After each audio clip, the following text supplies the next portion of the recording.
Sanibonani guys, igama uNqobileni bathela manzibela e-homecoming ngomhla ka-25 May. Hayi-ke guys umankwanyana, nangu-ke manje useshawa unembezo mubi ngesikhathi phela uSifiso ekhuleka eqalekisa-ke wonke umuntu-ke ozama ukucekela phansi uZethu.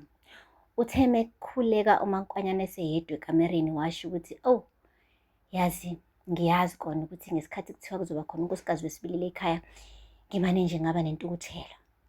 Kodwa-ke bengingaqondile ukumlimaza mina uZethu. Bengicela nina bo kubheka ukuthi ningangilimazi, ningangijezisi ngalento engiyenzile. Ngiyaxolisa.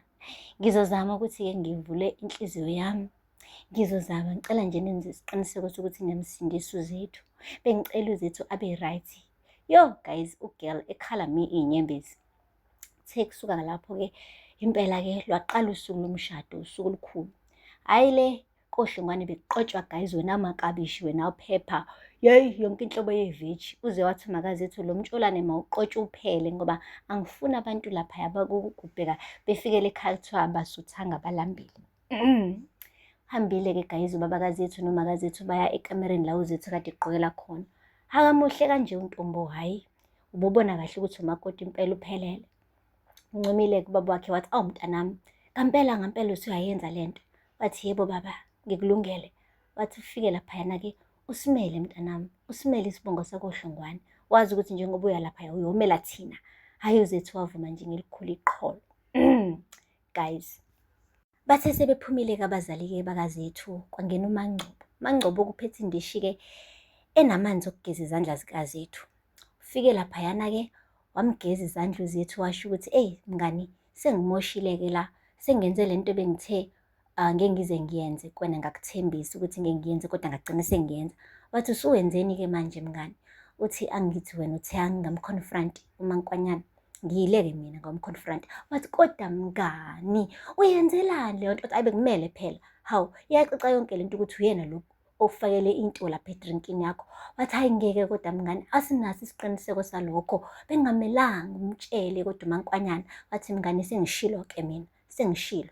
Hayi guys uZethu waphatheka kabi kakhulu, kodwa-ke wazama ukwehlisa umoya. Uthe segezile-ke izandla ugele wayigcoba izandla ngedoni. Hhayi uMaNgcobo waphuma-ke wahamba kwangena i-phone call evela le kuShobane. Guys uShobane-ke ufikele uZethu ney'ndaba ezingemnandi. Uthe eyi uhleli phansi lapho? Wathi yebo ngihleli phansi. Wathi lalela-ke ama-test results asebuyile, aveza ukuthi-ke kunesidakamizwa ebekade sifakiwe lapha esiphuzweni sakho. Wathi ini? Idragi? Wathi kunjalo. Wathi awungitshele ukhona umuntu oke waxabana naye le y'nsuku nje ey'dlule?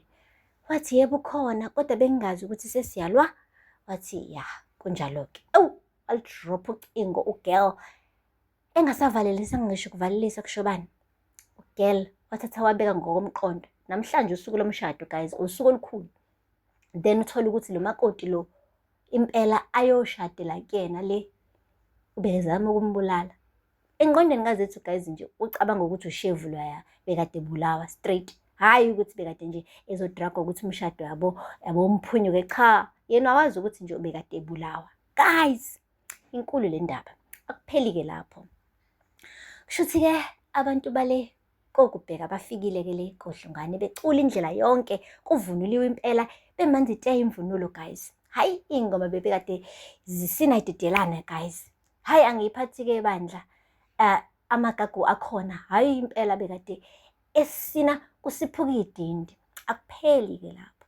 Base sebesesangweni-ke kwadingakala ukuthi bakhiphe inhlawulo-ke, bakhiphe nebhodlela latshwala ukuze bengeniswe, hhayi bangena-ke. Bathe sebengaphakathi-ke umakoti waphuma kwase kwenziwa umabo, kwabeka isitulo la, kwabizwa-ke ubaba-ke wekhaya, ubaba uHlongwane ukuthi bambese. Bayiculile-ke iy'ngoma guys. Utheni ubhuti sizomlanda umakoti, ubhuti sizomlanda umakoti. Hhayi kuthe mekusuka kuleyo ngoma leyo, hayi balilethe esibili guys, sekukuthi sekumbeswa-ke manje kumamezala. Bamnikeza iphinifa lakhe, bamnikeza ingubo yakhe yokumbatha. Hhayi-ke kuthe sekungena ungaraji-ke guys, wasina ungaraji waze washaya ihawu ngenduku le yisiqwayi. Uthe sehleli phansi-ke, hhayi obhuti bamqambele yakhe ingoma guys, bathi sizohlala bathi sizohlala la ezinyaweni zikaJesu. Bengazi ukuthi le ngoma iyaculwa ngisho-ke guys, kwenziwa izinto zesintu, kodwa-ke namhlanje iculiwe kwakuhle futhi kwamnandi impela. Kuthe uZethu-ke ebuka konke lokhu kukuhle kwenzeka, wakhumbula uGirl ukuthi konje la ngiyakhona kunalo muntu wesifazane ozama ukungibulala. Hayi, uGirl waqala washintsha ebusweni uGirl. Lapho uSifiso uyahleka kuvele ifaca ubhuti. Uyabona nje ukuthi uku-Cloud9 uyasho ukuthi ekugcineni wamthola uZethu. Lapho uZethu yena, hayi uGirl, she's having second thoughts. Sekusuka lapho wahamba kuZethu wabuyela endlini. Bambheka bangamthola. uMaNgcobo uthe methi ungena ekamereni, hayibo nangu uZethu uyivalele khona. Wathi, Girl, kade ngikubheka kanti la. Methi uyambuka, hayibo uyakhala lo muntu. Wathi ukhalelani? Kwenze njani? Wathi mngani, yini? uMankwanyana wenzeni? Ungifakele ushevu. Hayibo guys, uZethu akasasho ukuthi manje uMankwanyana ufake i-drug nanani, usethi ufake ushevu. Umane nje wathi uMaNgcobo, ngishilo ngathi la muntu esifazana akalunganga. Manje wena uzohamba uye kuloya muzi. Lalela la mngani, kumele sitshele uSifiso. Wathi uZethu wathi hayibo Nqabani, kumele uSifiso ayazi le ndaba le, ngizamxosha loya muntu wesifazane. Ngeke uzukwazi wena ukuthi uye kuloya muzi kunalowo muntu wesifazane. Kusho ukuthi kahle kahle sizobuya thina size la kohlongane sizokungcwaba mngani, sizokungcwaba mngani.